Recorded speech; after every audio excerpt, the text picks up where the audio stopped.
आज हम जो बात कर रहे हैं वो आमिर खान पर बात कर रहे हैं सबसे पहले तो, जी। कि आमिर खान अपनी फ़िल्म उनकी जो सितारे ज़मीन पर लेकर आने वाले हैं, उससे हाँ, पहले वो दर्शकों को तोहफ़ा दे रहे हैं, उनका ये कहना है। हाँ, और वो हाँ, तोहफ़ा ये है कि उनकी जो 2007 की फ़िल्म है तारे ज़मीन पर, हाँ, उसको वो अपने YouTube channel Aamir Khan talkies पर जो है वो अपलोड करने को उन्होंने अपनी टीम से कहा है और वो फ़िल्म दर्शकों को अब फ्री में देखने मिलेगी। तो इस पर हम चर्चा करेंगे और हाँ, रेखा की जो सबसे चर्चित फ़िल्म कही है उनके करियर की, हालाँकि उन्होंने बहुत सारी फ़िल्में की मगर उमराव जान से लोगों ने उनको एक अलग ही तरह से जोड़कर काफ़ी देखा है। खूबसूरत लगी थी वो उसमें, काफ़ी खूबसूरत भूमिका खूबसूरत लगी थी, बहुत खूबसूरत लगी थी और दरअसल वही चार्म और वो जो ब्यूटी है, अभी तक लोग उनमें देख रहे हैं। वो जिस तरह हाँ, से ड्रेस अप होके आज भी जब पब्लिक अपीयरेंस होता है उनका, तो कहीं न जी, कहीं वो उसी कड़ी में आगे होता है। तो वो उनकी जो फ़िल्म है जो कि 1981 में आई थी, मतलब 25 हाँ, साल ये और 19 साल वो। तो जी, इस फ़िल्म को अब प्रॉपर डिजिटाइज़ करके जो है एक बार फिर से री-रिलीज़ करने की तैयारी है और जी, इसके डायरेक्टर मुज़फ़्फ़र अली साहब ने कॉफ़ी टेबल बुक भी तैयार की है। तो हाँ, इसकी हाँ, रिलीज़ प का जो प्रोग्राम होगा उसमें वो कॉफ़ी टेबल बुक और बिहाइंड द हुँ, सीन वो सारी चीज़ें भी जो है तो जो लोग क्लासिक सिनेमा देखते हैं उनके लिए एक हाँ, तरीके का ट्रीट हो सकता है। हाँ, या हाँ, क्या हो सकता है? क्या बॉलीवुड के पास आइडियाज़ खत्म हो गए कि अब उसको इस तरह से हर उसकी तीसरी चौथी फ़िल्म जो रिलीज़ है वो अब एक रीमेक हो रही है कायदे से। हाँ, हाँ, हाँ, मतलब लगातार रीमेक आ रही है और 90s का सिनेमा जो है वो लगातार लाया जा रहा है। तो हम इस पर भी बात करेंगे। हाँ, तो हाँ, सबसे पहले लेकिन हम आमिर खान के इस हाँ, मास्टर स्ट्रोक की बात करते हैं जो ये कह रहे हैं कि भाई 2007 की मेरी फ़िल्म जो है अब मैं हाँ, दर्शकों को फ्री में दिखाऊँगा। और हाँ, हाँ, यूट्यूब पर पिछले दिनों वो अपना चैनल लेकर आए थे आमिर खान टॉकीज़। तो वो हाँ, आमिर खान टॉकीज़ पर ये फ़िल्म अपलोड की जाएगी और दर्शक अब उसको मुफ़्त में देख सकेंगे। हाँ, तो ये बात आपको किस तरह से लगती है? क्योंकि यूट्यूब देखिए आज की डेट में सबसे ज़्यादा व्यूअर्स जो हैं इंडिया में भी और वर्ल्ड वाइड भी आप कहिए, सबसे ज़्यादा हुँ, व्यूअर्स यूट्यूब पर हैं। हुँ, लेकिन हुँ, क्या इस पुरानी फ़िल्म को 2007 से आज 2025 आया 18 साल हो रहे हैं। हाँ, तो हाँ। 18 साल में क्या ऐसे दर्शक बचे होंगे हिंदी के आपको लगता है कि जिन्होंने तारे ज़मीन पर नहीं देखी होगी और ये फ़िल्म अब फ्री में उनको देखने मिल रही है, तो कोई एक्साइटमेंट होगा उनके लिए या इसको किस तरह से देखते हैं? क्या सोच के आमिर इसको रिलीज़ कर रहे हैं? आमिर खान अगर अपने अलावा भी किसी के बारे में सोचकर करते तो शायद वो कुछ और भी करते, लेकिन अफसोस ये है कि इसको मुफ्त में यूट्यूब में दिखाने का मतलब उनका सिर्फ अपने आप से है, क्योंकि वो अपनी आने वाली फिल्म सितारे जमी पर के लिए माहौल बनाना चाहते हैं। ऐसा नहीं है कि उन्हें अचानक से अपने फैंस पे बड़ा बड़ा प्यार उमड़ पड़ा है। ये उन्होंने एक स्ट्रैटेजी के तहत किया है, ताकि जो शोर मच रहा है कि सितारे जमी पर है, वो सीक्वल है तारे जमी पर की, तो अब लोगों को याद दिलाया जाए कि 17 साल पहले, मुझे याद है 2007 के क्रिसमस पर ये रिलीज हुई थी और बिल्कुल। 2007 के क्रिसमस से अब लगभग 17 साल के तो ऊपर हो चुका है, कुछ दिनों में 18 साल हो जाएंगे। सो अब आमिर खान को अगर ध्यान आ रहा है तो जाहिर है ये सिर्फ और सिर्फ उनसे संबंधित है और ये सिर्फ और सिर्फ उनकी फिल्म प्रमोशन की स्ट्रैटेजी से संबंधित है। ऐसा उन्हें कोई अपने फैंस पर प्यार नहीं आ रहा है।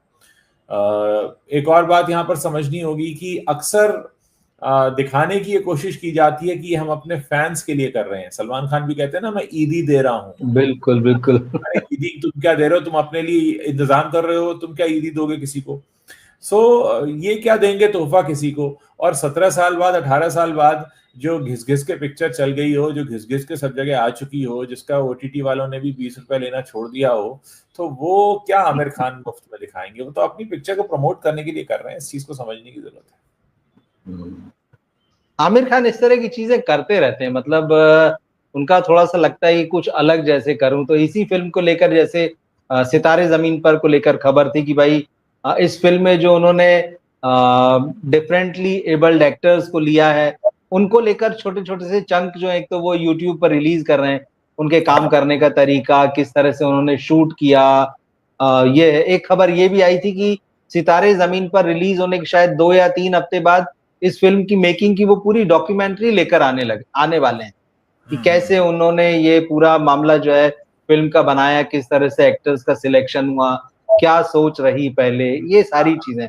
आमिर कर लगान की उनकी डॉक्यूमेंट्री जो है बहुत फ़ेमस है, लगान बनी थी, उसके बाद उन्होंने बाकायदा वो डॉक्यूमेंट्री थिएटर में रिलीज की थी, फिर बड़े प्रचार और जोर शोर के साथ फिर वो उसको एक टीवी चैनल पर भी लेकर आए थे। और उस वक्त मुझे याद है काफी एक हंगामा खड़ा हुआ था, मतलब एक लोगों में जिज्ञासा पैदा कर दी गई थी ये खबर चलाकर कि आमिर खान अपनी एक अनरिलीज्ड फिल्म को टीवी पर ला रहे हैं। तो सब लोग चौंके थे कि अरे ऐसी कौन सी आमिर खान की वो अनरिलीज्ड फिल्म है जिसको कि वो थिएटर में उन्होंने रिलीज नहीं की और वो उसको लेकर आ रहे हैं। तो काफी लोग जो है उस वक्त टीवी चैनल के सामने बैठे हुए, तो फिर पता चला कि उनकी डॉक्यूमेंट्री रिलीज हुई, जबकि वो उसको थिएटर में मुंबई में भले ही लिमिटेड रिलीज था वो रिलीज कर चुके थे। तो ये सारी चीज, तो आमिर खान इस तरह के गिमिक्स जो है वो करने में बड़े माहिर हैं। तो ये भी उसी तरह का आप कहिए कि एक मास्टर स्ट्रोक ही कहेंगे उनका, कि वो लगा रहे हैं और शायद उन्हें लग रहा है कि भाई इससे दर्शक जो है उनको पुरानी यादें जुड़ जाएगी और वो सितारे जमीन पर देखने आएंगे। आमिर खान अकेले रोटी नहीं खाते हैं, इस देश में सभी रोटी खाते हैं, सबके पास बहुत दिमाग है। आमिर खान तो वैसे शायद 10वीं 11वीं जमात तक ही पढ़े होंगे, लोग काफी पढ़े लिखे हैं इस देश में। तो वो लोगों को ये ना समझें कि वो बड़े भारी कुछ ऐसा नया करने जा रहे हैं। वो सबको पता है कि आपकी फिल्म आ रही है, इसलिए आप वो माहौल बना रहे हैं। मुझे याद है गजनी के टाइम पे उन्होंने बड़े लोगों से बाल बाल कटवाए थे, बहुत सारे कॉलेज स्टूडेंट्स के पास जाकर। तो ये मतलब बचकानी चीजें हैं। ठीक है, आप प्रमोशन कर रहे हैं, आपका जैसा स्तर होगा, मानसिक स्तर होगा, आप उसी के हिसाब से आप प्लान करेंगे, लेकिन ये कोई बहुत खास चीजें नहीं है। मुझे नहीं लगता अगर आपको कुछ खास और नया करना था तो आप एक बनी बनाई फिल्म का रीमेक ना बनाते। तो आमिर खान अगर इम्प्रेस करने की कोशिश कर रहे हैं तो हमारे ऐसे लोगों को तो इम्प्रेस नहीं कर पाएंगे। हाँ, हो सकता है कुछ ऐसे लोगों को इम्प्रेस कर पाए जिन्हें उनमें कुछ जादू दिखता हो। फिलहाल हमें आमिर खान में एक ऐसा चुका हुआ प्रोड्यूसर और हीरो दिख रहा है जो बिके हुए माल को दोबारा से रंग करके बेचने के चक्कर में। तो हम तो आमिर खान को वहां से देखते हैं। हालांकि हो सकता है, मुझे लगता है आमिर खान के इस जो यूट्यूब पर लाने का जो मामला है, शायद उन्हें लगता हो कि जैसा उन्होंने पिछले दिनों कहा था कि 2% लोग जो थिएटर में फिल्म देखने जाते हैं, तो अगर 2% जाते हैं तो उन्हें लगता है कि 10-20% और होंगे जो बाकी जगहों पर देख लेते होंगे। तो शायद कहीं उनके दिमाग में हो कि अभी भी बहुत सारे लोगों ने मेरी फिल्म नहीं देखी तो मैं दिखाऊं। देखिए, ये फिल्म तो कई जगहों पर आ चुकी, मतलब तो ये शायद मेरे ख्याल, बिल्कुल मुझे का श्योर नहीं है, लेकिन बहुत जगहों पर ये पिक्चर आ चुकी है। अब तो ये मतलब कहते हैं ना, घिस घिस के चल गई है। बिल्कुल बिल्कुल। तो ठीक है, लेकिन क्योंकि इसको सीक्वल कहा जा रहा है, अब वो किस तरह का सीक्वल है हम आने के बाद देखेंगे इस फिल्म के। मगर एक खबर और मतलब जो है वो आ रही है, हालांकि इसकी कोई पुष्टि तो होती नहीं, ना प्रोडक्शन हाउस इस बारे में कहता है ना आमिर खान कहेंगे। एक खबर ये देख रहा था कि आमिर खान ने जो कहा कि मैं अपनी सितारे जमीन पर जो है इसको थिएटर में रिलीज करने के बाद में ओटीटी पर लेके आऊंगा, ये तमाम बातें चल रही है। अब आमिर ने खबर ये आ रही कि आमिर की इस फिल्म को नेटफ्लिक्स ने 125 करोड़ रुपए का प्राइस ऑफर किया है, जबकि वो पहले इसको 60 करोड़ रुपए में खरीदना चाहते। मतलब ये है कि आमिर खान ये जो कह रहे हैं कि मैं अपनी फिल्म को यूट्यूब पर ले जाऊंगा, तो शायद इससे क्या नेटफ्लिक्स डर गया है, उसे ये लगने लगा हो कि नेटफ्लिक्स पर अगर पे पर व्यू जो मॉडल है कि फिल्म देखने के लिए आपको वन टाइम पैसा देना पड़ेगा, तो नेटफ्लिक्स को कहीं ये लगने लगा हो कि मेरा रिवेन्यू जो आ सकता है मेरे पास में वो नहीं आएगा, और कहीं ऐसा ना हो कि एक ट्रेंड चल पड़े और इसके बाद लोग जो नेटफ्लिक्स, अमेजन या ऐसे ओटीटीज के पास अपनी फिल्में लेके जाते हैं और हाथ पांव जोड़ के कई बार बेचते हैं कि भैया इसको अपने यहाँ चला लो, वैसा ना हो और लोग सीधे यूट्यूब पर जाने लगे पे पर व्यू मॉडल पे, या फिर फ्री में ही दिखाने लग जाए यूट्यूब पर, तो इससे कहीं ओटीटी का मार्केट न गड़बड़ा जाए। तो ये खबर आ रही, मतलब 60 करोड़ रुपए जो ऑफर किए थे उसे सीधे 125 करोड़ रुपए।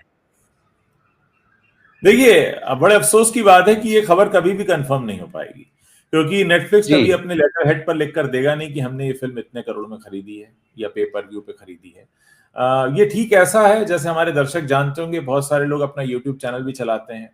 कभी भी यूट्यूब आपको ये नहीं बताता कि उन्होंने आपके वीडियो से कितना रेवेन्यू कमाया। वो बस आपको एक निश्चित अमाउंट आपके अकाउंट में डाल देता है और कहता है कि आपसे हुई कमाई इतनी थी। ठीक ऐसा ही है, नेटफ्लिक्स की अंदरूनी टीम के अलावा कोई इस बात को नहीं जान सकता कि कोई पर्टिकुलर कंटेंट या फिल्म कितनी बार देखा गया, वो कितने में खरीदा गया था, उसका कितना पैसा वसूल हुआ, कितना नहीं हुआ। तो ये सब बातें हैं। आज अगर एक अखबार छाप देता है कि 200 करोड़ में खरीद रहे हैं, तो उसका भी कोई क्लैरिफिकेशन नहीं आएगा। कोई कहेगा 100 करोड़, तो भी क्लैरिफिकेशन नहीं आएगा। तो ये तो सब खबरें हैं जो जैसी उड़ा दे, क्योंकि वैसे भी अभी फिल्म इंडस्ट्री तो पूरी पीआर पे चल रही है। हमने देखा कि बुक माई शो पर कई सारे डमी शोज होते हैं या लोग गलत सूचनाएं देते हैं। कल रात ही हमने चर्चा की किस तरीके से भूल चूक माफ के बड़े बढ़ा चढ़ा के खबरें आ रही हैं कि इतने टिकट बिक रहे हैं, उतने टिकट बिक रहे हैं। तो कुल मिलाकर इन खबरों का सत्यापन कभी हो नहीं पाएगा कि क्या वाकई 60 में खरीदने वाले थे, क्या वाकई 125 में खरीदी है, क्या वाकई ये फैसला बदला है। तो ये चीजें ठीक ऐसी हैं जो सिर्फ कही सुनी बातों में रह जाने वाली हैं। लेकिन उम्मीद करते हैं कि हमारे देश में कंटेंट अच्छा बनना शुरू हो ताकि लोग उस कंटेंट को देखने के लिए निकलें। अभी जैसे हम चर्चा कर रहे थे कि उमराव जान रिलीज होने वाली है, तो यानी हम उस तरफ बढ़ चले हैं जहां पुरानी फिल्मों को रिलीज किया जा रहा है। यानी ये बिल्कुल साफ है कि नया कंटेंट नहीं आ रहा है, और जाहिर है जब नया कंटेंट नहीं आएगा तो उसकी कीमत अपने आप में नीचे जा रही है, लोग नहीं देख रहे हैं, उसकी वैल्यू गिर रही है, घट रही है। इंडस्ट्री को चिंता थोड़ी बहुत होनी चाहिए अपने बारे में। तो कुल मिलाकर इन खबरों का खैर सत्यापन कभी मिलेगा नहीं कि 125 में हुआ या 60 में हुआ, और 60 में हुआ तो भी पैसा वसूल कर पाया नेटफ्लिक्स की नहीं, क्योंकि वो आप सामने आके कभी बताते भी नहीं ना नेटफ्लिक्स वाले कि सही लगाई थी इसको तो कोई किसी ने नहीं देखा और हमें बड़ा नुकसान हो गया। वो तो हमेशा कहते हैं 1 to 10 ये टॉप 10 ट्रेंडिंग है। तो ये इंडस्ट्री ऐसी है कि ये सिर्फ जो है पॉम्प एंड शो पर चलती है, इसमें कभी सच सामने आता ही नहीं। जैसे नई फिल्मों के साथ आपने पुरानी फिल्मों की या री रिलीज की बात की, कई बार नई खबरों से पुरानी खबरें भी याद आ जाती है। तो आमिर खान की ये जो खबर आई है कि भाई 60 की जगह उन्हें 125 ऑफर हो रहा है, नेटफ्लिक्स का मामला है, मुझे लाल सिंह चड्ढा की खबरें याद आ गई। आप याद कीजिए उस समय जब ये फिल्म फ्लॉप हो गई थी थिएटर में, तो ये खबरें खूब चली थी कि नेटफ्लिक्स पहले लाल सिंह चड्ढा को एक बड़े अमाउंट में खरीदने वाला था, लेकिन जब फिल्म थिएटर में फ्लॉप हो गई तो उसने एकदम वो अमाउंट विड्रॉ कर लिया और उससे आधी या काफी कम प्राइस उसने ऑफर की थी, भाई हम तो इसको उतने में ही खरीदेंगे क्योंकि ये फिल्म थिएटर में तो चली ही नहीं है। तो कहीं ना कहीं इससे आमिर खान की जो ब्रांडिंग है या जो एक स्टार ईगो होता है उसको धक्का पहुंचा हो। अब उस वक्त तो कुछ कर नहीं सकते थे, लाई गई वो फिल्म, और आमिर खान उस फिल्म की रिलीज से पहले कह भी रहे थे दर्शकों से कि भाई ये मत सोचना कि 8 हफ्ते नहीं आएगी, महीनों आपको इंतजार करना पड़ेगा। मगर फिल्म का जो बॉक्स ऑफिस पर हाल हुआ उसके बाद तो उनको लेके आना ही पड़ा तय समय पे, और प्राइस कम वाली बात भी। तो मुझे लगता है जैसा आप कह रहे हैं कि ये जो बहुत पीआर एक्सरसाइज होती, तो एक होता है ना कि अब मौका आ गया है मतलब उसको दिखा देने का, तो शायद इस तरह की खबर मार्केट में चला दी जाए कि भाई पहले तो आपने हमारी फिल्म की प्राइस कम कर दी, अब हम ये बता देते हैं कि पहले आप कम में ले रहे थे और हमारे इस प्लान के बाद कि यूट्यूब पर जा सकते हैं, आप हमको बढ़ा चढ़ाकर इसकी प्राइस दे रहे हैं। क्योंकि जैसा आपने कहा कि इन चीजों का कभी सत्यापन नहीं होगा, तो वही कि पुरानी खबरें भी निकल कर आती है, और कई बार लगता है कि ऐसा तो नहीं कि इस चीज को बैलेंस करने के लिए अब ये चीज डाली गई। तो मुझे लगता है कि ऐसा कुछ भी हो सकता है। देखिए, क्योंकि ब्रांडिंग और इमेज का मामला है, आमिर खान इस समय अपनी इमेज को लेके भी थोड़ा सा, क्योंकि जो एक दौर में था वैसा अब तो मामला नहीं रह गया। और आज एक खबर में ये भी पढ़ रहा था कि जो ठग्स ऑफ हिंदुस्तान उनकी फ्लॉप हुई थी, तो उन्होंने कहा कि भाई मुझे तो पहले से ही पता था ये फिल्म फ्लॉप होने वाली है। फिल्म देखने के बाद में मैं मान चुका था कि ये फिल्म फ्लॉप होगी। ये तो प्रोड्यूसर आदित्य चोपड़ा और जो विक्टर आचार्य फिल्म के डायरेक्टर थे उनका भरोसा था फिल्म में, तो उन्हें लग रहा था कि ये फिल्म चलेगी, मगर मुझे पहले ही पता हो गया था कि ये फिल्म फ्लॉप होने वाली। तो वो कई पुराने पत्ते भी खोल रहे हैं। देखिए, आमिर खान अब बहुत सारे थपेड़ों से होकर गुजरे हैं पिछले कुछ सालों में, चाहे उनकी व्यक्तिगत जिंदगी रही हो या उनकी प्रोफेशनल जिंदगी रही हो। और ये जो थपेड़े होते हैं ये इंसान को उसकी जो सही जगह है उसका भी एहसास कराते हैं, गलतियों का तो कराते ही हैं, और अक्सर आपको वहां ले जाकर खड़ा कर देते हैं जहां से आप बहुत ही एनालिटिकल होकर देखने लगते हैं, चीजों को बोलने लगते हैं, कहने लगते हैं। इसी को तो हम अनुभव कहते हैं, जो कहते हैं ना कि भाई बाल धूप में सफेद नहीं किए हैं, अनुभव से सफेद हुए हैं। तो मुझे लगता है कि शायद ये जो अनुभव से सफेद हुए बाल हैं, शायद ये आमिर को और आगे अच्छा काम करने की ओर प्रेरित करें।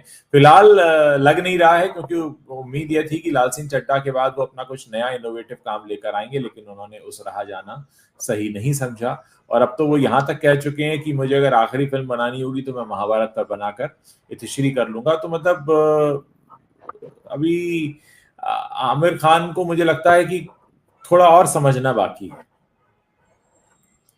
मतलब आमिर खान को भी समझना बाकी है, और दर्शक भी उनको समझ पाए कुछ और जी हाँ, परतें उनके अंदर हैं दोनों, वो भी बाकी है। वो हाँ। भी बाकी है कि वो नेक्स्ट कार्ड क्या खेलने जा रहे हैं। बिल्कुल। नेक्स्ट खबर जो आज की है, जो हमने रेखा का जिक्र किया शुरू में और फिर आपने भी बीच में बातें कही, तो उमराव जान 1981 की क्लासिक, इसके लिए रेखा को जो है नेशनल अवार्ड भी मिला था। और जो उनकी आज तक की इमेज है, कहीं न कहीं उसी फ़िल्म से उसकी कंटिन्यूटी में है। जो ग्रेस उनका दिखाई देता है, जो ड्रेसअप में दिखता है, जो उनकी चेहरे पर दिखाई देता है, उनकी पर्सनैलिटी में वो, और ऐसा लगता है इस फ़िल्म को देखकर कि हाँ, रेखा के अलावा इस रोल को कोई नहीं कर सकता था। बहुत किरदार ऐसे होते हैं किसी पर्सनैलिटी के साथ वो मैच कर जाते हैं, और शायद यही वजह है कि मतलब 81 में बनी इस फ़िल्म का जब 2006 में जेपी दत्ता ने रीमेक किया और उसमें ऐश्वर्या जैसी एक्ट्रेस को उन्होंने जो है वो उमराव जान बनाया, वो फ़िल्म नहीं चली। क्योंकि लोगों के दिमाग में उमराव जान का वो संगीत, वो कहानी, रेखा की इमेज इस तरह से तब भी बैठी थी और आज भी बैठी है कि आप उसको रिप्लेस कर ही नहीं सकते। वो संगीत आप कहाँ से लाएँगे जो रेखा की फ़िल्म में था? वो गज़लें जो हैं वो आप कहाँ से लेके आएँगे? और रेखा की पर्सनैलिटी और उस फ़िल्म के डायरेक्शन, कहानी की तो बात अलग ही। अब अच्छी बात ये है क्योंकि 81 से लेके 2005 एक बहुत लंबा अरसा है। अब इस फ़िल्म को डिजिटाइज़ करके और एक तरीके से आज के ज़माने के हिसाब से, क्योंकि वो तो प्रिंट का दौर था। रील बना करती थी तब। अब तो डिजिटल का दौर है, तो इसको 4K में रिस्टोर करके एक बार फिर से इसे रिलीज़ किया जा रहा है। इसे आप कैसे देखते हैं? क्या दर्शकों का इसको रिस्पॉन्स मिलेगा? क्योंकि री-रिलीज़ को 2-4 फ़िल्में अगर हम छोड़ दें, तो कोई ख़ास रिस्पॉन्स मिला नहीं है। बॉलीवुड ला ज़रूर है। मतलब अंदाज़ अपना-अपना, जैसी फ़िल्म जिसे कि कल्ट कहा जाने लगा कि अरे तो कल्ट सिनेमा हो गया है और उसके बहुत फ़ैन हैं, खूब मीम्स बनते हैं, बात-बात में लोग इसका ज़िक्र करते हैं। वो फ़िल्म तक देखने नहीं गए, जबकि आमिर खान और सलमान खान जो कि आज भी एक्टिव हैं और उस दौर से कहीं बड़े सितारे हैं। तो ऐसे में क्या रेखा की इस फ़िल्म को देखने लोग जाएँगे? देखिए, 2-3 चीज़ें हैं। पहला तो ये है कि क्लासिक फ़िल्मों को रीमेक करना मेरे समझ में मूर्खतापूर्ण होता है। ठीक। आज कोई कहे हम शोले बनाएँगे, कि हम मुग़ल-ए-आज़म बनाएँगे, कि हम मदर इंडिया बनाएँगे, तो मूर्खतापूर्ण है ये। इसको नहीं करना चाहिए क्योंकि जो चीज़ें बन गई, वो बन गई। आप उससे बेहतर बनाइए, कुछ और बनाइए, उससे प्रेरणा लेके कहीं और बढ़ जाइए, लेकिन उसको बनाना तो ये तो रही बात रीमेक की। दूसरा ये है कि आपने कहा कि उमराव जान को रिलीज़ करके क्या होगा? तो देखिए, थिएटर बने खड़े हैं। थिएटर का अपना एक खर्च है, मल्टीप्लेक्स को चलाने का एक खर्चा आता है। आप उसमें सिनेमा लगाइए, मत लगाइए, उसमें साफ-सफाई होनी है, उसका एसी भी चलाना पड़ता है, एसी भी बंद रहता है, तो उस एसी में दिक्कत होने लगती है। यहाँ बम्बई शहर की बात कर रहा हूँ कि अगर आप एसी बंद रखेंगे तो और खराब होगा, इसलिए उसको चलाना बहुत ज़रूरी है। अब माल कुछ आ नहीं रहा, सिनेमा कुछ आ नहीं रहा, पिक्चर कोई रिलीज़ नहीं हो रही, पब्लिक आ नहीं रही, तो सोचा चलो यही करके देखें। तो ये एक एक्सपेरिमेंट है। अब जैसे आपने कहा कि अंदाज अपना अपना नहीं चली या तमाम फिल्में, दो ही ऑप्शन है। 4K में रिस्टोर कर ली है, रिस्टोर करके अपनी लाइब्रेरी में रखे रहें, या खाली पड़े मल्टीप्लेक्स में चला के देख लें, हो सकता है कोई आ जाए। तो मल्टीप्लेक्स की भी मजबूरी है, भैया कुछ चाहिए। उनका भी है कि 4K में हो गई है तो जरा देखें यार एक बार क्या हिसाब किताब है, क्योंकि वैसे ही खाली पड़ा मामला। तो यहां स्थिति ये है, यहां ऐसा बाई चॉइस रिलीज नहीं की जा रही है कि ओ बड़ा ग्रैंड रिलीज होगा और बहुत पब्लिक टूट पड़ेगी। यहाँ क्या करें, चलो यही करें। क्या करें? इस अंदाज में वो रिलीज की जा रही है, क्या करें, चलो यही करें। 27 जून को सिलेक्टेड थिएटर्स में लगेगी। मतलब ऐसा तो नहीं है कि मतलब जैसा आप कह रहे हैं कि लोग टूट पड़ेंगे। हाँ। उम्मीद बस की जा सकती है, लेकिन उम्मीद भी कई बार ना, मतलब उम्मीद बहुत ज्यादा हो जाती है। जैसे आमिर सलमान की इस फिल्म का जिक्र कर रहे हैं, तो शायद 10 लाख का भी पहले दिन का कलेक्शन नहीं। अब आप सोचिए देखिए, दो। जी। एक एक मैं बात एक दर्शक के तौर पे कहना चाहूंगा। जैसे हाल ही में राज कपूर साहब की फिल्मों का फेस्टिवल हुआ था उनके बर्थडे के बिल्कुल। आसपास। तो बिल्कुल। मैं एक फिल्म देखने चला गया था, श्री 420। अच्छा, अब मैं एक दर्शक के तौर पे वो फिल्म देखने क्यों गया? क्योंकि मैंने वो फिल्म देखी तो थी, पर दूरदर्शन पे देखी थी, छोटे पर्दे पर देखी थी। हाँ। मैं कभी उस जमाने में था ही नहीं जब राज कपूर की फिल्में बड़े पर्दे पे लगा करती और हम जाते। तो मुझे लगता है कि इस समय अगर इन बंद पड़े मल्टीप्लेक्सेस को चलाना है, और आज भाई जो ज्यादातर लोग जीवित हैं वो 50, 60, 70 साल की उम्र के हैं, जिन्होंने वो जमाना नहीं देखा कि 40, 50 और 60 के दशक में जब बड़े पर्दे पे फिल्में लगती थी। हमने तो शायद वो जमाना अपनी आंखों से नहीं देखा है जब देवानंद और राज कपूर की फिल्में थिएटर में रिलीज होकर बड़े पर्दे पे चला करती थी, और ऐसी बहुत सी जनता है। तो वो जो फिल्म बफ्स हैं जो ये चाहते हैं कि भाई हमने पिक्चर देखी तो है पर बड़े पर्दे पे गाइड नहीं देखी, बड़े पर्दे पर मदर इंडिया नहीं देखी हमने, तो ऐसी फिल्मों को अगर रिलीज किया जाए कि जिनको देखने वाले अब हैं लेकिन उन्होंने बड़ी पर्दे पर नहीं देखा, तो फिल्में थोड़ा बहुत अट्रैक्शन होता है। मुझे भी अट्रैक्शन था, बड़े पर्दे पर राज कपूर को देखेंगे, तो वो नहीं मौका मिला था तो मिल गया। वो अगर होता, अब जैसे अंदाज अपना अपना उन्होंने रिलीज किया, तो अंदाज अपना अपना कोई बहुत वक्त नहीं हुआ है। आज जो 40 साल के लोग हैं वो उस वक्त 20, 22, 18 के थे तब उन्होंने देखी थी। लेकिन ऐसी फिल्में अगर लाते हैं जो लोग अभी 40 प्लस हैं या 50 प्लस हैं, उन्होंने नहीं देखा, तो एक तरीका वो हो सकता है। जैसे शायद मैं उमराव जान देखने चला जाऊं, क्योंकि उमराव जान मैंने शायद बड़े पर्दे पर नहीं देखी है, तो अगर मैं जाऊंगा तो मुझे बस एक क्रेज होगा, अच्छा रेखा की उमराव जान मैंने बड़े पर्दे पर नहीं देखी, तो चलो चल के देखते हैं कैसी होगी, बस इतना भर हो सकता है। और ऐसे में कोई मुझे 90 के दशक का सिनेमा बड़े पर्दे पर दिखाएगा तो मैं नहीं जाऊंगा, क्योंकि 90 का दशक का सिनेमा तो मैंने बड़े पर्दे पर देखा ही है। मैंने 70 का नहीं देखा है, या 60 का नहीं देखा, या 50 का नहीं देखा। तो एक दर्शक के हिसाब से मैं बता रहा हूं। बिल्कुल सही बात कही आपने। दर्शक के हिसाब से वो एक जिज्ञासा रहती है कि जो बीते जमाने के क्लासिक्स हैं वो बड़े पर्दे पर कैसी लग रही होगी। मुगले आजम का जिक्र हो रहा है, तो मुगले आजम तो आ चुकी है थिएटर में बड़े पर्दे पर भी कुछ साल पहले, बल्कि कलर वर्जन होकर आया था इसका। मैं शायद स्टार न्यूज में था, और ये 2006 की बात है जहां तक, अब जी, मैं गलत, 2006 में मुगले आजम रिलीज हुई थी प्रॉपर, बहुत ग्रैंड प्रीमियर हुआ था, सभी लोग आए थे, बहुत बड़े ग्रैंड स्केल पे रिलीज हो चुकी है मुगले आजम। और इसको ब्लैक एंड व्हाइट फिल्म थी, इसका एक गाना छोड़कर, प्यार किया तो डरना क्या, वो छोड़कर बाकी, और पूरा कलर करके इसको फिर नए तरीके से रिलीज किया गया था। हाँ, पर बात सही, अगर ऐसी फिल्में रिलीज भी की जाती तो सवाल ये उठता है कि आखिर वो दर्शक कितने हैं। सिनेमा को उसकी टोटलिटी में गंभीरता से प्यार करने वाले, या उन पुरानी क्लासिक्स को लेके मतलब उतनी रुचि रखने वाले कि नहीं यार हम देखेंगे जाकर, तो वो कितने हैं। वो दरअसल 70s अगर ये रिलीज करते हैं तो तब भी दर्शक मिल जाएं, 90s तो इन्हें रिलीज नहीं करना चाहिए। 90s वाले तो हम सब अभी जीवित हैं, चल रहे हैं, हम सब ने देखा है। तो मुझे लगता भी नहीं, लगता अभी कुछ समय पहले तो 90s था पूरा ऐसा। हाँ, कल की बात है, ऐसा लगता है कई बार, ये कल की बात, उसको रिविजिट तुरंत कर लेते हैं हम लोग, क्योंकि वो हमारे स्कूल कॉलेजों के ही दिन है, और स्कूल कॉलेजों के दिन मेमोरी में बहुत फ्रेश होते हैं। वो समय हमेशा ही कितना भी आगे निकल जाए, वो समय बहुत फ्रेश होता है।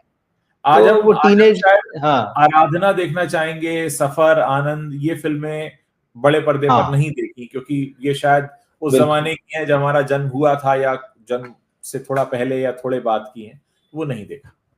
सफर और आराधना मैंने टीवी पर देखी, दूरदर्शन में फिल्म, दूरदर्शन पर जब फिल्में आया करती थी तब देखी है, बिल्कुल। लेकिन मुगले आजम का मैंने ब्लैक एंड व्हाइट वर्जन भी बड़े पर्दे पर देखा। हम जबलपुर में रहते थे, तो जबलपुर में एक टॉकीज था डिलाइट, और एक था एम्पायर, और एक था ज्योति, ये मतलब और भी कई थे।